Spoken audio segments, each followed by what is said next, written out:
Assalamualaikum warahmatullahi wabarakatuh. Teman-teman nih kembali lagi di channel YouTube saya, Khairun Imam. Gimana nih kabar kalian? Semoga kita semua selalu diberi kesehatan, kemudahan dan juga limpahan rezeki dari Yang Maha Kuasa, teman-teman ya. Nah, di video kali ini kita akan melihat bagaimana Bapak Irjen Pol Purnawirawan Arianto Sutadi, salah satu penasihat ahli Kapolri, membungkam, menyemprot omon-omon dari Roy Suryo, sembari menjelaskan seperti apa proses penyidikan yang sudah dilakukan oleh Polda Metro Jaya terhadap kasus pencemaran nama baik, tuduhan liar, fitnah, Undang-Undang ITE terhadap ijazah Pak Jokowi. Dan juga beliau menjelaskan seperti apa proses pembuktian keaslian ijazah Pak Jokowi yang selama ini banyak diributkan oleh para tokoh, termasuk Mahfud MD, Susno Duhaji, dan lain sebagainya. Sampai-sampai Pak Arianto Sutadi mengatakan bahwa Anda ini Roy Suryo jangan suka motong-motong, jangan sok-sokan. Negara ini negara beradab. Waduh, apakah Roy Suryo tidak beradab, teman-teman? Kalau saya sih ngomongnya enggak gitu ya kan. Nah, selain itu, kita juga akan mendengarkan penjelasan yang sangat luar biasa dari salah satu pakar hukum Universitas Indonesia mengenai perlawanan yang akan dilakukan oleh Roy Suryo CS, yang dimana beliau ini menjelaskan bahwa perlawanan yang akan dilakukan oleh Roy Suryo itu akan sia-sia dan tidak membuahkan hasil apa-apa. Waduh, kok bisa begitu? Sia-sia dong. Apakah proses perlawanan mereka ini hanyalah upaya untuk mengelur waktu? Karena Tompel, kuasa hukum mereka, sepertinya mau mengambil jalur damai. Waduh, jalur damai. Tapi apakah Pak Jokowi mau? Kayaknya sih enggak ya. Mana mungkin Pak Jokowi mau? Yang di Pengadilan Negeri Surakarta aja kemarin mereka mediasi minta damai, Pak Jokowi nggak mau ya kan, apalagi dengan Roy Suryo CS nggak bakal mau, teman-teman. Nah, sebelum kita mulai videonya jangan lupa like, subscribe, dan share. Dan tanpa perlu berlama-lama lagi, mari kita mulai videonya berikut ini. Saya teruskan itu, intinya saya ya nggak selesai Bang, yang bikin aturan dilanggar sendiri. Oke, Pak Roy jangan sok-sokan gitu ya Pak ya, jangan suka motong gitu Pak. Saya nggak motong, saya hanya komentar kok. Ya. Tolong yang emang gak ada sopan santunnya manusia ini ya. Bapak kalau komentar ya, lain juga ngaco gitu kok. Boleh-boleh aja kayak gitu. Sama ya, Pak. cukup. Tuh kan. Saya itu mencoba sabar Pak ya. Saya mesti ingat kalau kita tuh negara yang beradab gitu. Ya cukup. Ya. Baik, saya itu ya Pak, ibaratnya begitu.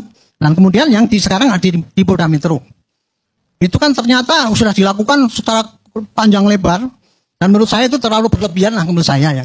Tapi itu bagus karena apa? Demi kehati-hatian. Karena kasus ini adalah dimonitor oleh seluruh Indonesia, bahkan seluruh dunia sekarang.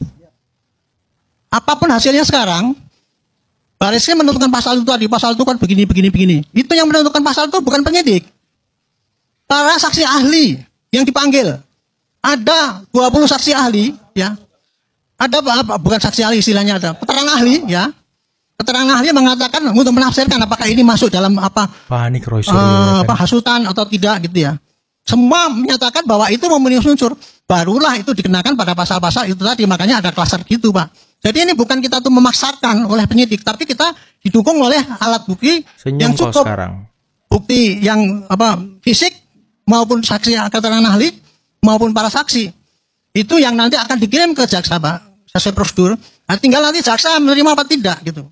Kalau nggak terima pasti nanti akan dibantah oleh jaksa. Dikembalikan. Tapi pasti. kalau diterima ya udah jalankan. Intinya begitu Pak. Saya dengan adanya putusan kemarin itu, saya lega Pak, karena saya merasa utang selama ini bahwa saya mengatakan bahwa ini kasusnya pasti akan bisa selesai kalau sampai di pengadilan. Tapi kan nggak selesai. Nah sekarang selesai, tapi kemudian muncul itu tadi perbedaan para pakar yang mengatakan bahwa ini bukan Pak polisi yang menentukan ijazah asli itu, bukan kan gitu. Ini masalahnya bukan membuktikan ijazah palsu ya asli Pak. Yang disampaikan di Metro itu adalah untuk memberikan data kepada hakim bahwa ini didukung oleh data-data yang betul-betul valid untuk membuktikan analog bahwa ijazahnya Pak Jokowi itu asli, sehingga delik ini bisa terus. Panik dia. Kira-kira gitu Pak. Baik. Masih. Ada kekeliruan cara untuk mendamaikan anak bangsa soal ijazah ini dengan pendekatan ancaman, pidana, penjara. Seolah-olah kalau orang, lu gua penjara, berhenti, diam ya, itu bisa berhenti. Kan nggak begitu. Kan terus kamu damai, mau mediasi. Sekarang itu sudah banyak loh roy-roy yang lain. Sudah banyak di sumber-sumber yang lain, analisa tentang ijazah itu bermasalah, bertebaran. Bedanya mereka nggak dibuat LP doang. Coba kalau dibuat LP, berapa ratus ribu, berapa juta orang kena LP hanya gara-gara mengkritisi ijazah selembar dokumen yang itu sebenarnya dokumen publik. Mana roy-roy yang lain, mana kita ini kan tidak pada decision maker untuk menentukan kasus ini seperti apa. Kita pada posisi orang yang terperiksa. Misalkan di kepolisian restoratif justice itu dibuat dalam konteks misalkan dikeluarkan surat perintah penghentian penyidikan SP3, itu kewenangan kepolisian. Atau di jaksa kemudian dikeluarkan surat keputusan penghentian penuntutan, ya itu di jaksa bukan kewenangan kami. Tiba-tiba sampai ke Jaksa Agung demi kepentingan umum dia keluarkan deponering dihentikan, itu juga kewenangan Mahkamah Agung. Tapi kalau itu terjadi langkahnya Resto CS apa? Ya kita tidak punya langkah, itu kan kewenangan negara. Tapi kau berharap ini kan adalah bagian dari upaya Saudara Joko Widodo. Kau berharap kan damai. Jokowi ngomong aja, nggak usah malu-malu. Putus tingkat pertama, ada banding, putus lagi, ada kasasi, putus lagi, ada PK, ada lagi PK kedua, PK ketiga, PK keempat. Kita cari novum terus. Ya sudah sampai kiamat perkara ini nggak ada masalah bagi kami begitu. Itu seperti apa? Ya kalau memang harus seperti itu ya kita kuasa hukum yang tidak elegan ya. Ikutilah prinsipnya seperti itu. Ya. Apakah juga langkah-langkah yang telah diambil oleh Roy Suryo CS ini bisa menjadi senjata pamungkas untuk membebaskan mereka dari jeratan hukum? Kalau di level penyidikan tadi saya katakan ya agak berat. Ya, kenapa agak berat? Tadi saya pertama udah menjelaskan pertama desain undang-undang kita dulu ya, Kitab Undang-Undang Hukum Acara Pidana. Betul dia memberikan instrumen untuk melawan balik, tapi melawan baliknya itu agak basa-basi. Ya, ibaratnya dikasih senjatanya tapi buang beruncing. Yang satu senjatanya machine gun. Ya, sederhananya seperti itu satu. Yang kedua, saya mau tahu juga sebenarnya untuk memberikan penilaian itu ahlinya ahli apa. Begini, tadi kan saya sudah katakan, ini argumentasi yang harus dibantah dua. Ijazah palsu secara substansi atau ijazah palsu secara fisik, secara kertas. Nah dua-duanya pihaknya Bang Ade ini punya amunisi yang sudah luar biasa. Kenapa? Yang satu UGM udah bilang itu asli, yang satu secara kertas sudah lab 4. Ya, kalau saya melihat ini kasus enteng aja, kasus remeh-temeh, tidaklah begitu sulit untuk membuktikannya. Tapi karena banyak pihak yang terlibat di sini, sebetulnya memusuhi Jokowi itu kan hanya 3. Yang memusuhi Jokowi hanya 3. 1 HTI, 2 FPI, dan yang ketiga terakhir nih PDIP yang menjadi musuh Jokowi itu. Nah, tapi di sini juga banyak yang memonceng. Yang memonceng itu siapa? Ya orang-orang yang kepentingannya terdegradasi oleh kebijakan-kebijakan Jokowi. Siapa itu? Ya itu salah satunya para koruptor. Siapa yang para koruptor itu? Ya pembebasan Petral, Rizal Khalid dan kawan-kawan dan sebagainya lah. Nah inilah yang terjadi, makanya bukan dalam penyelidikan. Maksudnya ini poin ini Bang Zul mengatakan bahwa 8 tersangka ini salah satu kelompok yang diboncengi oleh 3 entitas tadi yang benci sama Pak Jokowi itu. Iya, yang memusuhi Jokowi itu cuma 3 entitas tadi yang memusuhi Jokowi itu. Dan memanfaatkan 8 tersangka ini. Iya, di samping itu kan juga ada kelompok-kelompok para koruptor yang merasa kepentingannya terganggu selama Jokowi berkuasa. Nah inilah yang merasa tidak senang, ya ini dia juga ikut. Kalau dari sisi kontestasi yang kalah, rasanya sudah agak mulai move on dia ya, sudah nggak begitu lagi. Tapi kalau dari yang 3 entitas tadi itu Mama dan Damai Kusuma. Kenapa? Karena dia sendiri yang menyatakan bahwa HTI itu minimal akan membuat 10 hoak dalam sehari katanya. Begitu dia dibubarkan dulu. Nah ini sekarang kan terbukti bahwa hoak itu berseleweran. Bahkan kita juga jadi bingung. TPUA, Tim Pembela Ulama dan Aktivis, ini punya irisan ke 3 entitas tadi, setidaknya ke FPI dan HTI, begitu kira-kira? Iya, faktanya pengacaranya itu Arul Ghazani itu memang aktivisnya HTI, itu kan fakta, tidak bisa kita bantah. Tersangka juga Egy Sujana di situ, gitu. Iya. Rizal Fadila, mereka kelompok-kelompok. Iya, itu kan ada klaster ya, itu klaster 1. Nah, yang mendirikan TPUA ini kan selalu kita dengar dari Kurnia, dari Egy Sujana, dari orang-orang TPUA lainnya. Ya TPUA lainnya ini dibentuk oleh para habaib, dan itu juga disampaikan oleh Habib Rizik.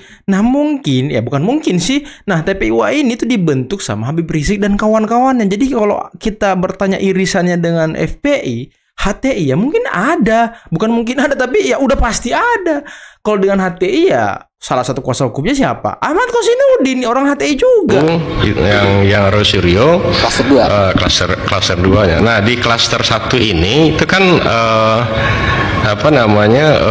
mereka itu kan sudah agak melemah Nah, di klaster 2 ini karena ada yang mensponsori ya, dan ada yang tetap menyemangati, makanya dia tetap kencang gitu. Kenapa ketika Agustus kelam mereka itu diam? Karena memang keributan sedang terjadi. Tapi begitu Agustus kelam ini selesai, September, Oktober ini clear, baru muncul lagi, nyaring lagi suaranya. Nah, tuduhan ijazah ini, Bung Roy, isunya tidak bermutu. Jadi mungkin ini tidak mendidik. Bermutu, ya, coba cari isu-isu yang lebih mendidik lah untuk bisa dihadirkan di ruang publik. Hukum bicara soal fakta, maka pengadilan yang memutuskan. Proses tuduhan ijazah ini yang kita diskusikan ini, saya kira juga sudah melewati tahapan-tahapan prosedural di konteks kepolisian ya. Asas tadi disebut, beberapa asas dipenuhi. Dalam pemahaman saya, asas legalitas, asas proporsionalitas, bahwa hukum itu harus imbang, adil dan sebagainya sudah berjalan juga. Dan asas yang lain ya, seperti asas transparansi. Transparansi juga kan kepolisian mengungkap bahwa ada 22 ahli, 723 bukti yang mereka pakai. Karena ini adalah negara hukum, maka hukum sedang bekerja gitu. Hukum sedang bekerja. Nanti soal benar atau salah, mohon maaf, tidak akan bicara soal sentimen, tidak akan bicara soal perasaan. Hukum bicara soal fakta, maka pengadilan yang memutuskan. Hanya kalau ditanya pendapat saya pribadi, saya akan mengatakan, Bung Roy, isunya tidak bermutu, jadi mungkin ini tidak mendidik. Coba cari isu-isu yang lebih mendidik lah untuk bisa dihadirkan di ruang publik. Kan negara hukum itu ada prosedurnya, biarkan hukum yang akan memutuskan Bung Roy atau yang lain yang benar. Tapi kalau isu yang diangkat Bung Roy ini kental, sangat politis, ya sebagai demokrasi sah-sah saja boleh ini dimunculkan. Tetapi ada implikasinya, implikasi hukum, implikasi politik, sosial itu ada. Implikasi politiknya apa? Di sini akan menyulitkan juga pihak hukum. Jadi implikasi politik dan hukumnya berimpitan di isu begini, Bung Eman. Kenapa berimpitan? Karena apapun yang diambil langkah oleh kepolisian pasti akan menjadi kontroversi. Kalau kepolisian tidak merespons laporan Pak Jokowi, kepolisian dianggap tidak bekerja secara fungsional. Kalau kepolisian memproses, dan itu yang terjadi sekarang, kepolisian dianggap alat rezim, kriminalisasi. Nah, artinya bahwa isu-isu politis akan selalu berujung pada kontroversi, akan selalu berujung pada perdebatan pro dan kontra. Keren banget. Dan mudah-mudahan tidak lagi keluar-keluar nanti dari Polda Metro pakai kursi roda atau penyangga leher gitu. Jadi keyakinan dibangun boleh saja. Orang yakin dengan keyakinan apa yang dibangun selama ini juga tidak ada yang mengganggu juga kan gitu ya. Nah itu yang kalau misalnya Aiman tanya soal apa yang disampaikan oleh Prof. Mahfud, saya setuju, memang hakim. Makanya tadi saya sampaikan, siapkan energi. Mudah-mudahan Roy Suryo dan kawan-kawan sehat, fisik, batin, hati, pikiran gitu ya. Karena menghadapi proses hukum itu nggak gampang. Sangat berat. Menghadapi proses itu konsekuensinya juga bukannya mudah. Walaupun Roy Suryo sudah berpengalaman menghadapi proses hukum itu. Dan mudah-mudahan tidak lagi keluar-keluar nanti dari Polda Metro pakai kursi roda atau penyangga leher gitu ya. Mudah-mudahan dengan gagah berani lah menghadapi proses hukum. Waduh. Pakai kursi roda, pakai penyangga leher. Apakah itu yang dilakukan Roy Suryo beberapa tahun lalu, teman-teman, ketika menghadapi proses hukum? Pura-pura sakit. Aduh. Oke lah teman-teman, itulah tadi beberapa video yang bisa kita simak, yang bisa kita saksikan pada kesempatan kali ini. Dan ya semoga Roy Suryo, Rismon, Tifa selalu sehat, diberikan kekuatan ya kan. Karena ya proses hukum ini sepertinya agak panjang gitu ya kan. Kemarin saja di pemeriksaan awal sebagai tersangka, mereka tuh diperiksa kurang lebih 9 jam lamanya loh. Mentalnya tuh gimana? Apalagi si Tifa sama Rismon, orang yang baru pertama kali menghadapi proses hukum. Kalau Roy Suryo sudah senior, sudah berpengalaman, ya cari-cari celah mungkin dia ini bisa nih, paling oke. Ya sama seperti yang dulu-dulu ya kan, pakai kursi roda, penyangga leher seperti yang dikatakan oleh Bung Semar tadi. Aduh, dan tadi bagaimana penjelasan yang sangat luar biasa dari Bapak Arianto Sutadi, salah satu penasihat ahli Kapolri mengenai kasus hukum yang sekarang berjalan di Polda Metro yang sudah menjadikan Roy Suryo CS sebagai tersangka. Dan Polda Metro sudah mengatakan bahwa ijazah Pak Jokowi identik dan bukti-buktinya akan nanti dilimpahkan ke pengadilan dan diperlihatkan kepada hakim. Nah, di sini nanti pembuktian seperti apa keaslian ijazah Pak Jokowi, apakah benar asli atau tidak. Nah, di situ nanti pertarungannya, teman-teman. Jadi buat pakar-pakar yang selama ini teriak harus PT UN dulu, harus di sini dulu, udahlah, ini sudah pidana masuknya. Sudah banyak juga pakar-pakar hukum yang mengatakan ini sudah benar, prosesnya sudah benar, nanti pembuktiannya di pengadilan. Dan Polda Metro sudah melakukan langkah-langkah taktis mengenai ijazah Pak Jokowi untuk membuktikan bahwa ini benar-benar identik, bahwa Pak Jokowi benar-benar sah memegang ijazah. Itu sudah diteliti oleh Polda Metro dan nanti ya silahkan hakim yang menentukan. Dan Roy Suryo memang tidak beradab. Suka motong-motong dan sok-sokan. Ya merasa dirinya lebih pintar lah daripada yang lain. Memang orang kalau berbuat salah itu susah untuk diingatkan, teman-teman. Orang kalau berbuat salah, berbuat keliru, berbuat hal yang melanggar hukum, sulit untuk diingatkan. Merasa paling pintar, merasa paling benar, merasa paling berjuang. Tapi ya dengan mendengarkan penjelasan dari Bung Aristo tadi, ya sepertinya perlawanan dari Roy Suryo CS untuk menghadirkan saksi ahli, untuk menghadirkan pakar-pakar, sepertinya juga akan nol besar ya. Tidak ada dampak apa-apa. Dan Pak Jokowi sudah menang 2-0 bahkan 6-0. Udahlah teman-teman. Kita tunggu aja proses hukum Roy Suryo sampai dia ditangkap, sampai dia diborgol, sampai dia dikenakan rompi orange dan dijebloskan ke kamar 2x3 bersama dengan rekan-rekannya. Karena ini yang akan kita tunggu-tunggu, ini akan kita kawal secara bersama, teman-teman. Oke, mungkin cukup sekian dulu video kali ini. Jangan lupa like, subscribe, dan share videonya. Akhir kata, billahi taufiq wal hidayah. Assalamualaikum warahmatullahi wabarakatuh. Bye-bye.